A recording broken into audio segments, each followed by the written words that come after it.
Well, hey, everyone. Good morning. Welcome to the Blue Gamer Bluecast Morning Show. I'm your host, Adam Blue, 30-plus year video game enthusiast and industry analyst. And today for August 18th, 2025, I'll run through the latest gaming news, what I've been playing, etc. Let me adjust this just a little bit without falling. Okay, I think that's a little better. Anyway, I hope you all had a good weekend. I know I did. Lots going on last night for anime night. We actually all met up at the Cinemark Tinseltown movie theaters, a movie theater I worked at when I was in high school. It's where I go all the time. But anyway, we watched Shin Godzilla in 4K because they've have that out, I think, this past week and maybe even next week also. It's one of my favorite Godzilla films. I remember watching it when it first came out in 2016. It was in Japan only or something, and then I ended up finding a download to watch it in that. That probably put Godzilla more on my radar for like this future now that I, doing a lot more Godzilla stuff. But I have always liked that movie. And then it's just so funny how now that I've gone back and watched Evangelion, how for me Godzilla really is just an Evangelion film or Shin Godzilla. And in fact, it could take place in the same universe. It plays the same music. Yeah, who knows? They have a sequel they're working on. Who knows if there'll be some connections made there, but that'll be cool. So, shout out JMKLX Ultronomus. Good to see you. Shin Godzilla confirmed best anime. Yeah, you know what? And I've thought about that. Like, what does it mean, anime night? And you know what? It means a time to hang out and do things people normally wouldn't. Like anime is just this thing, at least for me, where I just went my whole life kind of not watching it. So the sound of anime night sounds like, oh, what would you do that? But no, I think it's a cool way to watch things you've never seen before and all that. I know people that have joined, it's things that they haven't watched before. It's pretty neat. Yeah, so it could be movies, but actually last week it was Naked Gun, the first one, because only my brother showed up and we were just like, oh, let's watch that. What else did I do? Uh-oh. Sneeze is coming. Hold on. Okay. It's random. These sneezes, it's like it's almost like it happens. It always happens in the morning during a stream, but it doesn't happen every stream. It's kind of like how not every mech is a Gundam, but every Gundam is a mech. Anyway, so other than watching the movie, weight training, wife and I went out, youngest and I went out. What else? Other than that sort of stuff, video game wise, I wasn't really playing like a particular like third person action story driven game. It was again a bunch of jumping around in the games. But one game that I showed off last Friday, I've been so addicted to and playing so much, and I'll get into that here shortly. Although apparently I didn't play it yesterday. Yesterday was a little busy. That could be it. But the other thing was I bought a 4-port HDMI switch for the TV because now I'm trying to get it where I have the PS3 and the 360 hooked up, which is awesome because I've had those kind of like sitting on the side. I've now gotten to the point where, and I've talked about that, I'm taking over the living room, and I do enjoy that. Where before the living room wasn't used too often, sure, some family members might be sitting on the couch on their phone, but I got that new TV, wanted to make use of it. So I bought this 4-port switch to hook up a PS3 and 360. I also bought a video chair. Now, this is like my early birthday present. If you guys know what these video chairs are, I used to have them when I was a kid. They're on the floor, kind of like a J shape. You sit in and you can kind of like rock back and forth and just have your feet on the ground. Very comfortable position to be in to play video games.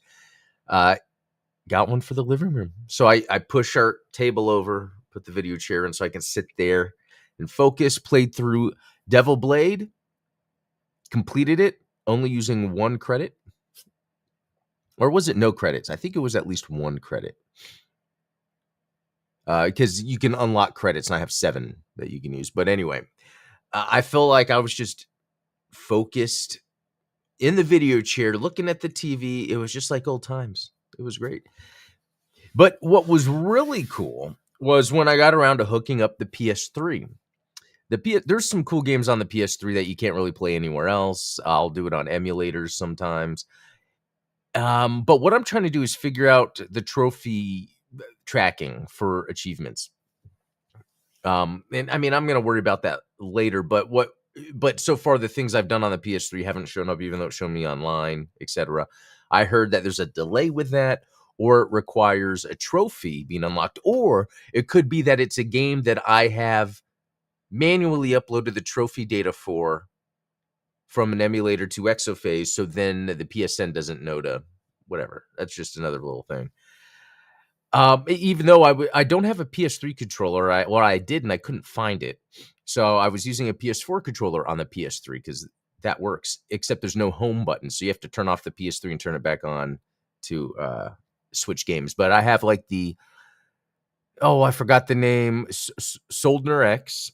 I have both of those on PlayStation, and these are games you can't really get anywhere else. I think one of the Soldner X final prototypes is on modern systems. But anyway, Under Defeat HD, which just came out on PS5 or PC, just came out on PC this year. That's something that I've had on PS3. R-Types was another one. House of the Dead Overkill, which was a House of the Dead game that was just kind of crazy.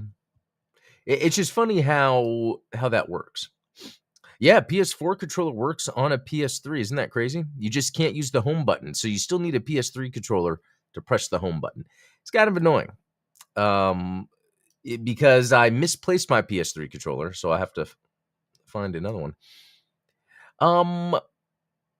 Okay, I think that's it for that kind of little retro talk where it's, I got my PS3 and 360 hooked up to the TV through HDMI. Luckily, it does the automatic switching.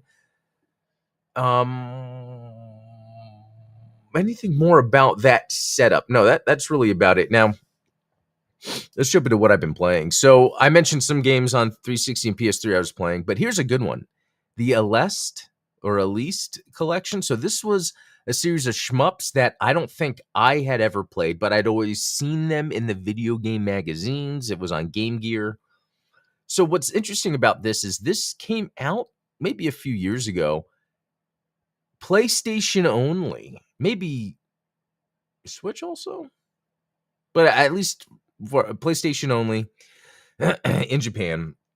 I have a Japanese PlayStation account I've used forever, so I just signed into that, bought the game. What's cool is it's a collection of all the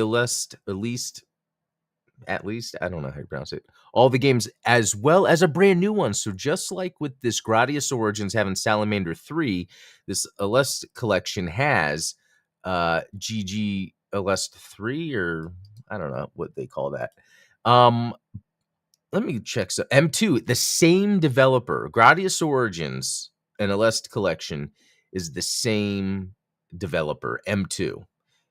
M2 does an amazing job on their games, their collections. Let's see what else. I mean, there's so many games they've made. It's pretty insane. But Game Gear Micro, huh? That's cool. Sega Genesis Minis, TurboGrafx Mini. So they were working on that stuff. I had no idea.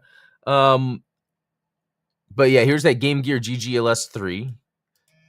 They did Gunstar Heroes on the Game Gear. Wow. And that's funny because Gunstar Heroes on the Genesis was done by Treasure. Treasure did Gradius 3. M2 did Gradius Origins. I think there's a lot of crossover with M2, Treasure. Darius is on here for Genesis and Mega Drive. Space Harrier. Legend of Mana Remastered. Interesting. Oh, but that was mobile, so that might be a little different. I can't. They did Game Center CX, so I don't know if this is the same one that I played. No, because the one I played was on DS. But but it has a shmup in there that's fun to play. And then they did the 3D classics. Wow, the stuff on the Switch. Mega Man. Oh, they did partial for Mega Man X Legacy Collection. This I don't think is out. Oh, this is on PC. I think this is going to be coming out soon. No, it says there. Anyway, I'll look at that later because this is some. There's another Darius. Maybe I'm thinking G, HD. Castlevania Advanced Collection. Wow. So this developer is, man, it just keeps going forever and it won't stop. They're just really cool. They've done a lot of good stuff. Yeah, Battle Garega. Oh my god. The mini games in Lost Judgment. Huh. So anyway, if you want to get this game, you do have to log into a Japanese account to download it and play it, but it is a lot of fun. It's cool that I found that. I'm very happy that I found that. Let's see. Oh yeah, Crisis Swing. Yeah, let's go to that. And then yeah, Musha's another one. But yeah, so Crisis Swing. This was on sale for like $1.99 on the Switch. I was like, might as well. And then Andro, but I thought it was okay. I mean, it doesn't stand out, but sometimes I have to play enough for like what it wants me to do to click. And then we got the Andro Dunas 2, which this is very fun actually. It's hard though, but it is fun. And then I logged into Mobile Suit Gundam Battle Operation to see if there's any things that I could grab. 80s Overdrive. So this is when I was sitting on that video chair I wanted to check out. This was fun to play in front. And I can't believe I've only played this for an hour and 43 minutes. It seems like it's been longer. Whereas Devil Blade Reboot, 3 hours and 52 minutes. Since Thursday, Friday, guys, when I was showing you this game, I have been playing it like crazy. I've only beaten it on easy and normal. This game is so good. Devil Blade Reboot would be my game of the year if I played it last year when it came out in 2024. Compared to all the other games, even Dragon's Dogma, maybe not the Castlevania Dominus collection. So that would still be top spot. But Devil Blade Reboot is so good. I can't believe it. And if you look online, everyone says it's so good. And it was, it's a remake of a 1996 PS1 game done by, it sounds like it's a single guy maybe, or he's got a team, but he leads it. But it's the guy that does the graphic art for Vanillaware games. If you guys aren't familiar, they make like Odin Sphere, Dragon's Crown. That guy just made this shmup. So, and I don't know much of the details of the background, like who made it originally, whatever, but everything about this, from the menu to the graphics, it's unconventional, but it works and it's fun. My son and I, youngest, we were in the living room and we were just going back and forth. Last boss, hardest difficulty, because you can unlock to where you could choose any level. And so we're doing the last boss, the hardest difficulty, just going back and forth. Oh, it's so fun. It's like adrenaline pumping, action packed fun. And then this is interesting. There's Versius. So there's a series of games on Steam, and they might be on other platforms too, but they look like Game Boy games. This one plays specifically like Gradius. It's actually pretty interesting. Rolling Gunner, I only played for a second. I don't even remember. I can't even tell you. What was that? I gotta check this. I have a Jackie Chan action figure arriving today. I mean, that is amazing. I cannot wait. And it's just telling me the name. Is it telling me? No, just Omar. Yeah, his name's Omar. Be here before 10 p.m. Anyway, Tokyo Racer X. Okay, this was another one on Switch. I want to say it was like $1, $3, whatever. I like Tokyo Extreme Racer. This isn't that, but this is its own interesting, neat thing, and I need to spend more time with it. It's just on the jankier side, low budget side, so sometimes I'll kind of avoid those games, and I shouldn't. House of the Dead 2 Remake, I wanted to pick it up because it's actually on sale pretty cheap, and it won't be for long, even though I just got that first one. But now I have the light guns. I don't know if I told you guys, I got the guns for Yeah, I think that was last weekend for House of the Dead. Yeah, I showed them off on Monday last week. It's still not the best, but you can tweak it to make it pretty fun. Okay, here's this Project X Lightyear. So Project X is a shmup that just came out Friday based on an old shmup. It's crazy how much these are coming out. The demo itself has tons of achievements. This is pretty fun. I can delineate between the Euro shmup and the Japanese shmup and American shmup. I'm really into the Japanese ones. There's something about the European ones that are a little slower and harder. They're not bullet hell, but there's just a lot of obstacles and stuff. Anyway, that's that. And then I think I played the Caladrius on stream last time. So that's where we stopped. And then, yeah, Project X. I wonder if I should buy it, though. It is pretty good. And look at all I did in 10 minutes. Finish a level with 15 plus perfect chains. Like, I was sitting there killing it. But it could be that it's because I had it on easy, which I love having it on easy. So that was a lot of little time spent here and there. I even went over R-type dimensions. I jumped into kind of, Ultronus had mentioned if the original R-types were available anywhere, and I wanted to jump into dimensions, and it's pretty faithful because it does the 3D, but with a press of the button, the right bumper, you can make it 2D, R-type 1 and 2. Very faithful, but also reminded me how difficult R-type was. There were some things that I hadn't seen since maybe back. I think it seems like R-Type 2 is Super R-Type on the Super Nintendo, because there was a lot of it that it was reminding me. I was like, whoa, I forgot about this. Anyway, that was a lot of talking about the shmups I played over the weekend. So that was a good weekend. But let's go into just real quick some news. We've got the Bubsy, The Perfect Collection launches September 9th. So it's called Bubsy In, The Perfect Collection. That doesn't make any sense. Oh, apparently there is a physical edition on the Atari store. Well, would you look at that? Not that I would.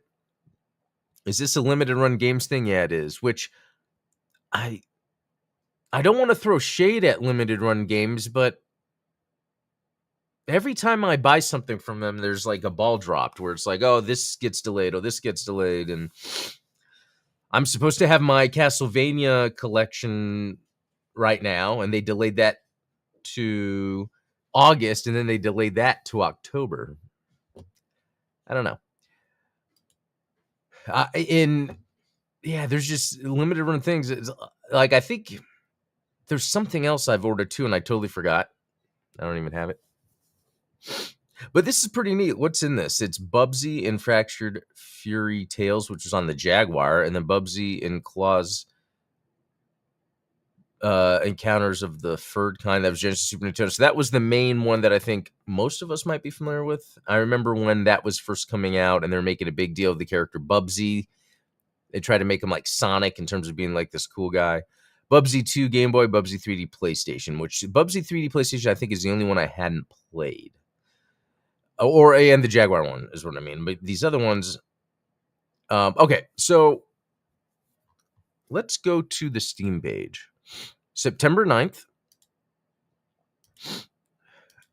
And here's the thing. I don't think, like, unless this was on Game Pass or something, I don't know if I would pay. Or let's say it's $20.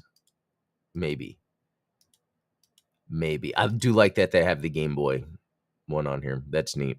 I'm just going to add it to my wish list, and I'm going to think about it. This wasn't a big deal to me, but Bubsy represents that time in the 90s when the mascot became the big deal, especially if you can make a mascot look like a Disney mascot or something. And so seeing that in the game was always a big deal. Bubsy, there's another game around that time too. Was it like Surf Dude or Surf Dog?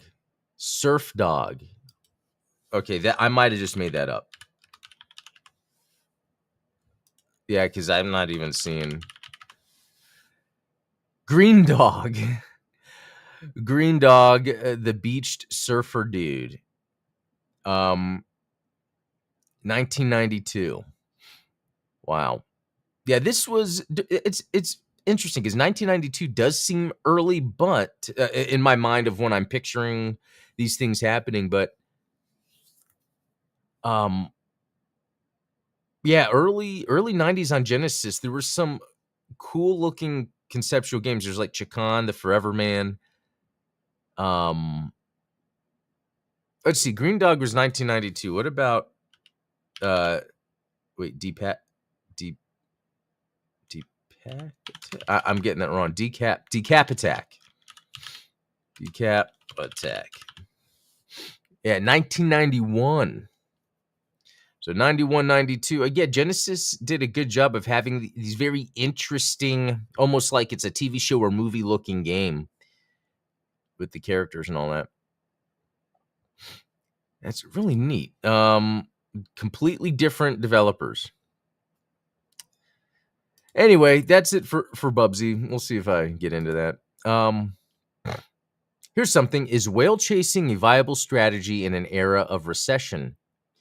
The only reason I'm bringing this up is that title is Whale Chasing a Viable Strategy. It reminds me of Gundam Battle Operation 2 because again, I love that game. I've played so much of it to the point to where I think I've played enough. But I always found I was always at odds with it doesn't seem like it's as popular as it should be.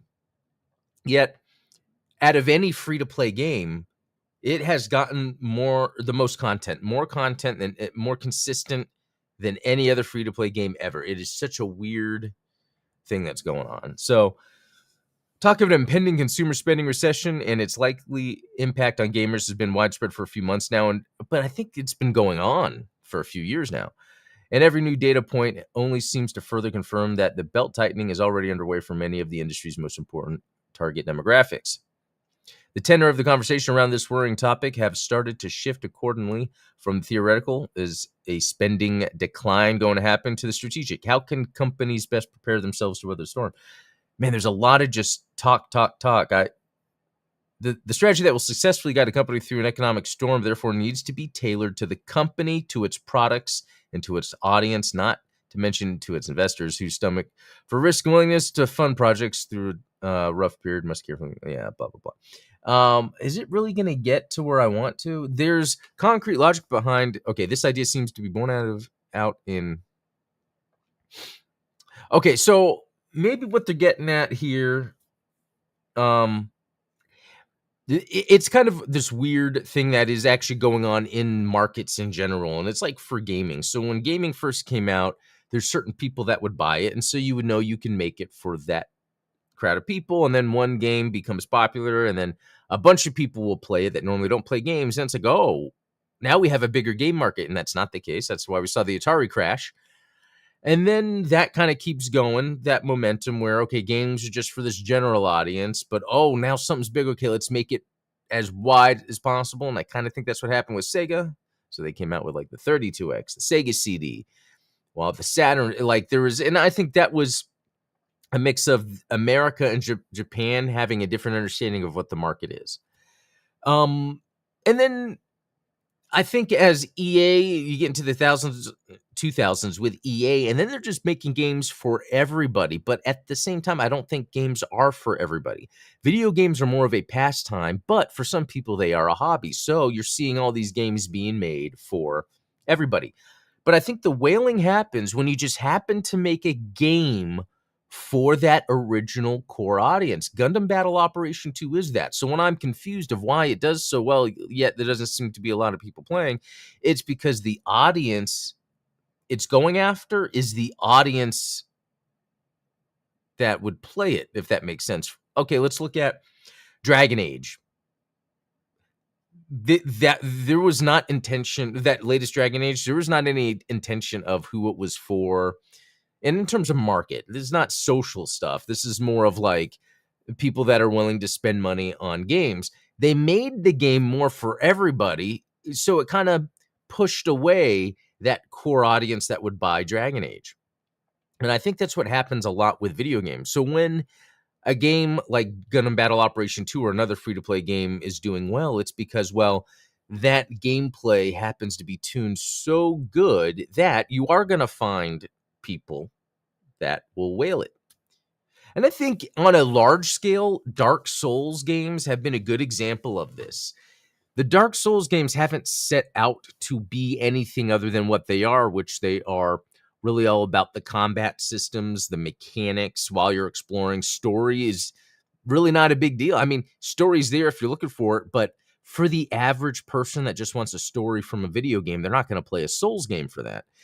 But that's what the Souls games do right. They just focus on what makes it a good game, and that is the combat mechanics, making you feel so rewarded at the end for defeating a boss because you thought about the mechanics, how to use them, and you made it through. So I think when they're saying, is whale chasing a viable strategy in an area of recession? I think chasing is a viable strategy in all eras. Whale is a little specific. In the case of a free-to-play game, yes, you would call them a whale. In any other game, you would call that, I don't know, but the market chasing. The point is, you make the game for who would want to buy it. But if you make it really good, that's where people outside that market will play it. Trying to think if there's any. I think Halo's a good example. Halo's just a really good first-person shooter. It was a little slower paced, especially if, like me, you're used to playing a lot of games on PC, first-person shooters. I always defaulted FPS on PC because mouse keyboard. It just worked right with Halo, and as Halo went, it kind of kept that same sort of gameplay. It never really changed, so it always had that bigger audience. So I think it really depends. It really depends. Let's see. I wonder if whales are even affected by recession. Right. I figure those types were always well-to-do and could just burn their ample money however they want. Exactly. I think that is right, too. I think that's why when I'm saying it's a viable strategy in any era, I think it's almost like saying, is water good when you're thirsty? Well, I mean, water's good anytime. I mean, yeah, when you're thirsty, sure. I think that was a good analogy. Dolphins and casual players would definitely be hit hard. Free-to-play games have a bad habit of suddenly shifting and following trends. Few survive this process, though. You're exactly right. I've seen that a lot. FromSoft just make good stuff and don't ever shift their existing strategies too hard. Armored Core has changed the most, but that's a recent thing and an outlier. 100% agree. Yeah, FromSoft, they always keep to the guns. And yeah, this Armored Core did change. And I didn't find it necessarily compelling, but it was enjoyable. I hated when Halo 4 made it super fast like COD. Halo being slower and having pre-built builds everyone shared made you, yeah. What the skill? Yeah, it was about skill and map memory. Where were the weapons that you would go to? And I think they fixed it with the newest Halo. The problem with the newest Halo is there wasn't that many maps, and there wasn't that much to do, really. It was very interesting.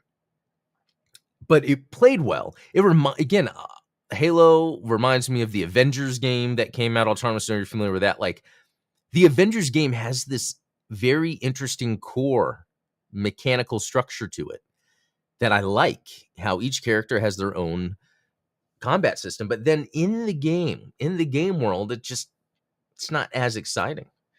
I'd almost say that would be a good platform as a service game where it's like, okay, here is the Black Widow combat mechanics. You go off, you can make another Black Widow game, this, that, with a bunch of different other characters. Hey, Jonas, I want Halo to have more playable races like Skyrim, but for multiplayer, I wanted to play as Prometheans and Covenants. Like, they should do that. And I feel like that's another interesting thing about Halo is part of it is like, okay, how much of this is esports? When it wasn't esports that got Halo popular in the first place. I think it would be really cool, Jonas, to have a mode in Halo where it's Covenant versus human or whatever, or Prometheans, but then like you could be either side in each one. There's the different classes, kind of like they did with Battlefront 2. Have a large scale war mode in the Halo multiplayer. Ultramar's Avengers was so fun, but it needed more content, better PR, and fixed bugs. Gameplay and certain were the highlights of it. Yeah, and I think Square Enix was used to doing that, right? Because this was when it was still under Square Enix or whatever, where they tend to just give up on their games. I think the way the Avengers game shut down showed how much they actually cared if it had been in doubt. Nobody who shuts down just gives you 9% of the free and paid content as a thank you. Yeah. Yeah, that's, and again, and being Avengers too, you think that it would just do well. And it makes me wonder how much the main popularity of Avengers has to do with the actors in the movie. I'll just say for me personally, I never followed Avengers comics. When the movies came out, to be honest, they're okay. I have no interest in a lot of that stuff. But again, it's like what we're talking about. There is a market. And if these companies make sure their budgets fit within that market, that you can make whatever game. All right, guys, I'm going to head out. That was a good one of me just kind of yapping for a long time. I was going to play some games if we had time, but nothing stands out really. It would... Oh yeah, Autonomous. Yeah, we should talk about that. I know we were thinking about that before. I would love to talk about that more. I feel like that is a very interesting thing in gaming. But yeah, I'm gonna head out for now, guys. All have a good one. We will talk later. See you.